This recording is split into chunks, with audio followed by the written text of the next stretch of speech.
What do I need to have done to my lips to enable them to cover my bottom teeth when I smile? Please see the pictures. My lips are quite downturned, and when I smile, they don't cover my bottom teeth properly. And when I smile with my mouth closed, sometimes a gap forms in the middle, and you can see my teeth slightly. What can I get done to fix this and make them plumper? And how much on average will this cost? Thank you for your question. You submitted your question with several photos that are extremely helpful. And you're asking your question basically what you can do to help improve the coverage of your teeth and the appearance of your lips, both at rest and when you are smiling, as well as when you're smiling with your lips together. Well, certainly I can share with you my approach to counseling my patients for this very, very popular procedure of lip enhancement in my practice. A little bit of background: I'm a board-certified cosmetic surgeon and fellowship-trained oculofacial plastic and reconstructive surgeon. I've been in practice in Manhattan and Long Island for over 20 years. Injectable fillers is a big part of my practice, and helping people with lip aesthetics is, as I mentioned earlier, extremely popular. And at the same time, people are very, very concerned about not appearing unnatural, or as often is referred to as duck-like, after having lip enhancement. So I think it's important to follow the simple principle of defining the problem before you define the solution. So essentially what you have observed, as demonstrated by your photos, is that when you are smiling, there's a variability between the way the lip is retracting on one side compared to the other, the amount of exposure of the teeth. So when you think about how to address these issues, there are basically two principal ideas or foundations of anatomy that we want to understand. One is the action of muscles on the lips. The lips are very important, and the mouth, in terms of proper muscle function and action. However, you can actually manipulate that muscle and function and action and create enhancement. So without giving you a full understanding of all the details of muscle anatomy, let's get specific about the way the lip retracts on one side compared to the other when you smile. And that area of retraction is reflective of the activity of a muscle. And this muscle is called the depressor anguli oris muscle, or DAO.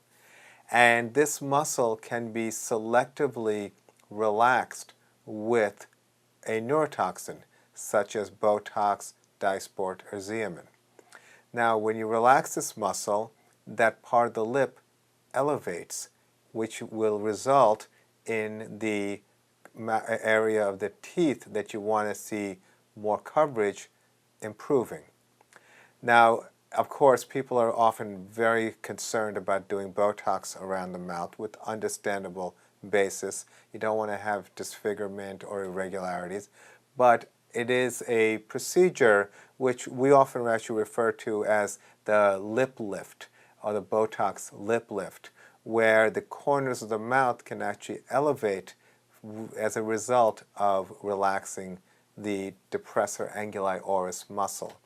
So something to also understand about neurotoxins: the dosing can be very minimal, and it can be also added upon. So what we generally do in our practice, although there is a pretty safe dosing range for this particular muscle, is that we see our patients after 2 weeks, and we evaluate, and we do have the patients do actions such as showing their lower teeth to see the effect of that muscle action, and then have them smile and or just see what the lips look like at rest, and you get a sense of the effectiveness of the neurotoxin. And sometimes you have to tweak a little bit and add a little bit more to get the full result, or you're fine. The other aspect of this this challenge is looking at the lips and seeing where is there an opportunity to add volume to further provide teeth coverage.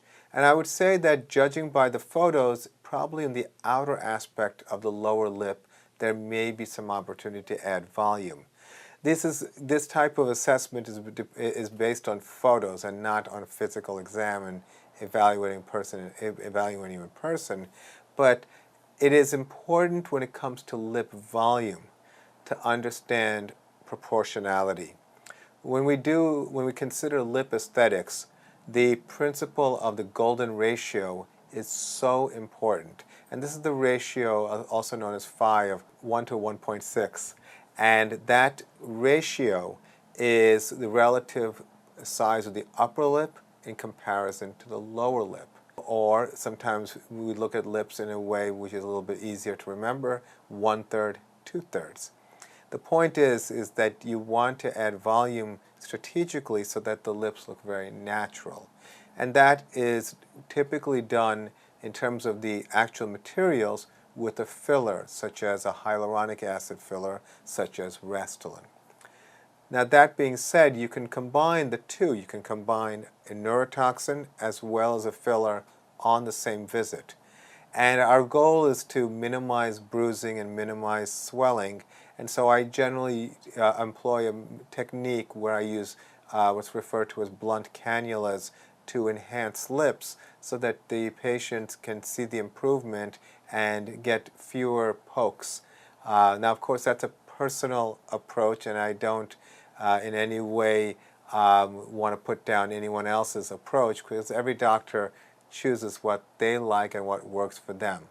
And I've been doing this for a long time, 20 years in practice, and a lot of techniques along the way, and I find that the use of blunt cannulas for lip enhancement has been very, very nice.